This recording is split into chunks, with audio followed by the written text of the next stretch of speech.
جنسی ہراس کے خلاف می ٹو تحریک چلی تو دنیا بھر میں خواتین نے اپنے ساتھ پیش آنے والے افسوسناک واقعات بیان کرنا شروع کر دیا۔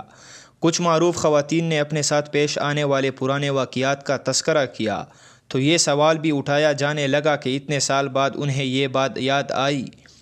خواتین نے اس بات پر سخت رد عمل کا اظہار کیا ہے اور ماہرین نفسیات نے بھی اس بارے میں رائے دی ہے کہ متاثرہ خواتین مختلف قسم کے نفسیاتی و سماجی دباؤ کے باعث اپنے ساتھ پیش آنے والے جنسی جرائم پر کئی سال بھی خاموشی اختیار کر سکتی ہیں، اور کچھ ایسی ہی بات معروف امریکی ٹی وی اداکارہ سائرا ہالینڈ نے اپنی ذاتی مثال کے ساتھ بیان کی ہیں۔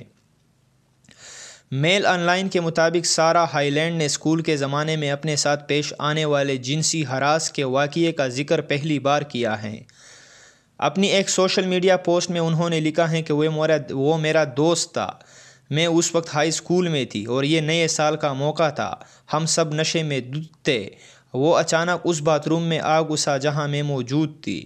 اس وقت تو مجھے پوری طرح اندازہ نہ ہو سکا کہ یہ کیا ہو رہا ہے، لیکن صبح جب اپنی پٹی ہوئی پتلون کو دیکھا تو بات سمجھ میں آئی۔